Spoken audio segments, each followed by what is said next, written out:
आप देख रहे हैं सीधा सवाल न्यूज। अब नजर डालते हैं आज की हेडलाइंस की ओर। 45 रुपए की टोल राशि के विवाद में कार सवार लोगों पर हमला टोलकर्मी भी हुआ चोटिल। नारायणपुरा गांव में प्रथम बार पधारने पर ठाठ बाट से प्रभु श्री सामलिया सेठ का स्वागत हुआ। राशन डीलर संघ के पदाधिकारी अपनी मांगों को लेकर भाजपा प्रदेश अध्यक्ष सीपी जोशी से मिले और उपखंड स्तर पर 9 सूत्री मांग पत्र को लेकर जिला कलेक्टर के नाम उपखंड अधिकारी को ज्ञापन सौंपा। बिजली कटौती से परेशान ग्रामीणों की शिकायत पर प्रधान ने की अधिकारियों से चर्चा। अधिकारियों ने कहा सावा की बजाय चंदेरिया से जुड़े लाइन। सहकारिता मंत्री गौतम कुमार दत्त को सहकारी भूमि विकास बैंक के संविदा कार्मिकों ने नियमितकरण करने के लिए ज्ञापन सौंपा। अतिरिक्त जिला कलेक्टर की अध्यक्षता में हुई जिला स्तरीय जनसुनवाई। अतिरिक्त जिला कलेक्टर ने कहा कि अधिकारी जन समस्याओं के प्रकरणों को प्राथमिकता से निस्तारित करें। निम्बाहेड़ा महाविद्यालय में निकला सांप, पढ़कर नगर के बाहर छोड़ा। राशमी पुलिस पर लगा हमला एवं लूट करने वाले आरोपियों को प्रश्रय देने का आरोप, पुलिस अधीक्षक से लगाई गुहार। चित्तौड़गढ़ शहर में पौन घंटे हुई झमाझम बरसात, किसानों के चेहरे खिले, गर्मी से मिली राहत। निम्बाहेड़ा में हेल्प सोसाइटी द्वारा निःशुल्क पौधा वितरण कार्यक्रम संपन्न। अब खबरें विस्तार से। चित्तौड़गढ़ जिला मुख्यालय से निम्बाहेड़ा मार्ग पर ओछड़ी स्थित टोल नाके पर गुरुवार दोपहर में 45 रुपए की टोल राशि के विवाद में झगड़ा हो गया। यहां पर टोल कर्मियों ने कार के सवार लोगों के साथ डंडों से मारपीट कर दी। साथ ही इस मारपीट में एक टोल कर्मी के भी चोटिल होने की जानकारी सामने आई है। दोनों ही पक्ष बाद में सदर पुलिस थाने में भी पहुंचे हैं।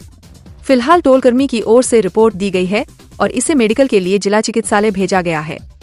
जानकारी में सामने आया कि धरियावद निवासी हर्षवर्धन वशिष्ठ सहित उसके अन्य साथी निम्बाहेड़ा से चित्तौड़गढ़ की ओर आ रहे थे। इस दौरान फास्ट टैग नहीं होने की स्थिति में नगद राशि देने की बात हुई। कार चालक का आरोप है कि पहले 45 रुपए टोल राशि देने को कहा था तथा बाद में 90 रुपए काट लेने को लेकर विवाद हो गया। इसमें दोनों ही पक्षों में आपस में मारपीट हो गई। इस मारपीट में कार में सवार लोगों में से एक के पैर तो दूसरे के गर्दन में चोट लगी। वहीं एक टोलकर्मी के भी आंख के पास चोट लगने की बात सामने आई है। मामले की जानकारी मिलते ही सदर पुलिस थाने का जाप्ता मौके पर पहुंचा। दोनों ही पक्षों को थाने लेकर आया गया। टोलकर्मी ने थाने में रिपोर्ट दी गई है, जिस पर इसे मेडिकल के लिए भी जिला चिकित्सालय भेजा गया। वहीं दूसरा पक्ष भी पुलिस थाने में मौजूद रहा। उदयपुर जिले के वल्लभनगर विधानसभा क्षेत्र की धार्मिक नगरी नारायणपुरा गांव में गुरुवार प्रातः 9 बजे मंडफिया से प्रभु श्री सामलिया सेठ नारायणपुरा गांव में मेहमान बनकर पहुंचे। मुख्य पुजारी भगवान लाल प्रभु श्री सामलिया सेठ को लेकर धर्म नगरी नारायणपुरा गांव में मेहमान बनकर पहुंचे। भक्तों ने पलक पावड़े बिछाते हुए प्रभु श्री सामलिया सेठ का भव्य स्वागत किया। गांव के मुख्य मार्गों से होते हुए श्री सामलिया सेठ नगर भ्रमण के लिए निकले तो जगह जगह भक्तों द्वारा प्रभु श्री सामलिया सेठ के लाड़ लड़ते हुए पूजा आरती की गई। ढोल नगाड़े एवं गाजे बाजे के साथ भक्त झूम उठे एवं सेठ जी की भक्ति में भार विभोर हो गए। ऐसा लगा जैसे गांव में स्वर्ग सा माहौल हो। स्थानीय गांव के पत्रकार चेतन व्यास ने बताया कि मेवाड़ के श्री कृष्ण धाम प्रभु श्री सामलिया सेठ भक्तों के हृदय में बसे हुए हैं। कहा जाता है कि दूर दूर रहने वाले भक्तों पर भी सामलिया सेठ की असीम अनुकंपा रहती है। गांव के मुख्य मार्ग से होते हुए सामलिया सेठ के जयकारों के साथ चारभुजानाथ मंदिर पर पहुंचे, जहां सेठ जी के मुख्य पुजारी भगवान दास ने महाआरती कर भोग लगाया गया। वहां से निचली पोल पहुंचे, जहां भक्तों ने विशेष पूजा की। इस बीच जगह जगह पुष्प वर्षा की गई। तत्पश्चात गांव के कमला शंकर व्यास के घर भी सामलिया सेठ मेहमान बनकर पहुंचे।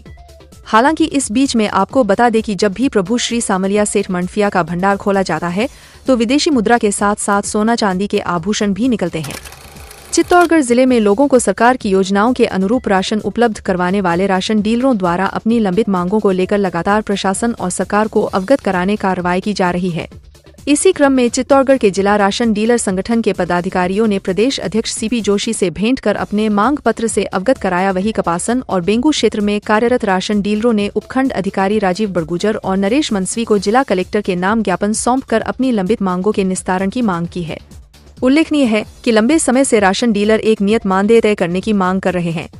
राशन डीलर के रूप में कार्य करने पर 30,000 रुपए मासिक मानदेय और बकाया माह के कमीशन के भुगतान की मांग की जा रही है। इन्हीं मांगों को एक बार फिर सरकार के ध्यान में लाने के लिए ज्ञापन देकर लंबित मांगों को निस्तारित करने की कार्रवाई की मांग की गई है।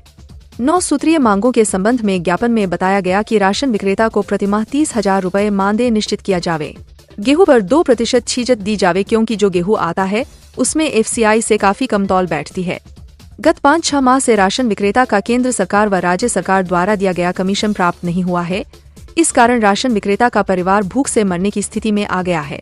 इसके साथ ही आधार सीडिंग की राशि, प्रवासी योजना के तहत वितरण कराए गए गेहूं का कमीशन व EKYC का सीडिंग का मेहनताना भी दिया जाए।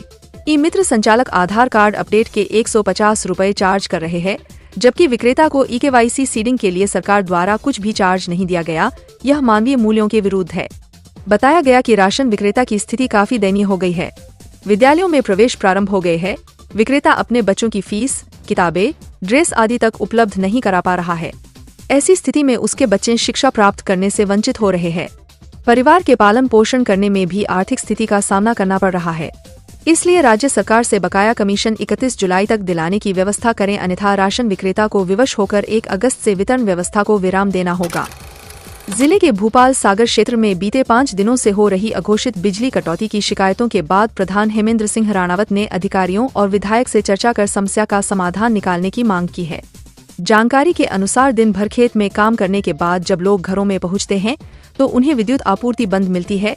इसे लेकर लोगों ने प्रधान को शिकायत दर्ज करवाई थी। इसके बाद प्रधान ने विद्युत विभाग के अधिकारियों से चर्चा की तो सामने आया कि अजमेर से उन्हें लोड सेटिंग के संदेश मिलते हैं। इसके बाद डिस्कॉम के निर्देश पर विद्युत आपूर्ति बंद की जाती है। अधिकारियों ने बताया कि वर्तमान में सावा से विद्युत आपूर्ति की जा रही है और इस पर लोड अधिक होने के कारण विद्युत कटौती की समस्या होती है। यदि इस लाइन को चंदेरिया से जोड़ा जाए तो काफी हद तक समस्या का समाधान हो सकता है। इसके बाद विभाग के उच्च अधिकारियों और विधायक से चर्चा कर लाइन परिवर्तित करने का निवेदन किया गया। इस दौरान बड़ी संख्या में ग्रामीण भी पंचायत समिति में मौजूद रहे। बिजली सप्लाई का काम देखती है तो हमको बुलाया है और उनसे पूरी जानकारी ली है कि आपने किस किस समय पे किस किस टाइम पे किस कारण से बिजली कटौती की है। तो मोटा मोटी पूरी जानकारी मिली है हमारे को। इसमें हमारे 7 अकोला के और 7 फीडर है भोपाल सागर के। इन 7 और 7 14 फीडर में 2-3 दिनों में करीब 2-2 घंटे कटौती हुई है, जो कि एक लोड सेटिंग के नाम से जो जयपुर से इनको अजमेर से कॉल आता है, उस कॉल के हिसाब से इनको करनी पड़ती है लोड डाइवर्ट करने के लिए। और वास्तव में ये कटौती हुई है, लेकिन फिर भी हमने विधायक महोदय से बात की है कि आप आगे बात करके MD साहब से बात करके इसमें सुधार कराएं, क्योंकि आजकल वास्तव में जो हमारे को सप्लाई मिलती है, सोलर एनर्जी जो मिलती है हमारे को, उसमें भी कटौती हो रही है। मौसम के कारण, बारिश नहीं होने के कारण भी कटौती हो रही है और विंड एनर्जी जो मिलती है उससे हमारा काम चल रहा है। इस तरीके से जो हमने पूरी डिटेल ली है इनसे किस कारण से और कुछ जगह जो फॉल्ट आते हैं वो फॉल्ट को सुधारने के लिए इनको भी हमने निर्देश दिए हैं। तुरंत हमने सिंह साहब से बात की, हमारे SC साहब उनसे भी आप भी इसमें सुधार करो और इनको राहत, किसानों को, ग्रामीण को, क्षेत्रवासियों को राहत मिले इस समय पे। इसलिए हमने मीटिंग बुलाई है और हमारी मीटिंग पूरी सफल रही है। हमारे मेंबर साहिबान भी हैं साथ में, सुरेश जी है और हमारे सत्यनारायण जैन है। हम सब ने मिलकर इनकी पूरी आउटपुट लिया है और आगे निर्देश दिए कि आपको जब भी बिजली कटौती हो गए पूरे ध्यानपूर्वक जो लोड है वो डाइवर्ट करके ज़्यादा से ज़्यादा जनता को रिलीफ मिले। इसलिए हमने बैठक बुलाई और सफल रही है और उस पर हमने काम किया। सहकारिता मंत्री गौतम कुमार दत्त को पंचायत समिति डुंगला प्रवास के दौरान चित्तौड़गढ़ सहकारी भूमि विकास बैंक के संविदा कार्मिकों ने नियमितकरण करने के लिए ज्ञापन सौंपा। संविदाकर्मी एसोसिएशन के अध्यक्ष मुकेश व्यास ने बताया कि बैंक में संविदा पर लगे कार्मिकों को 5 से 12 वर्ष का समय हो चुका है और अगर कार्मिकों को नियमित किया जाता है तो राज्य सरकार पर कोई वित्तीय भार नहीं पड़ेगा। साथ ही कहा कि ग्रामीण विकास एवं पंचायती राज विभाग के पंचायत सहायक, शिक्षा विभाग के शिक्षा सहायक तथा चिकित्सा विभाग के संविदाकर्मियों को राज्य सरकार ने नियमित किया है। इसलिए बैंकों में कार्यरत संविदाकर्मियों को नियमित किया जाए।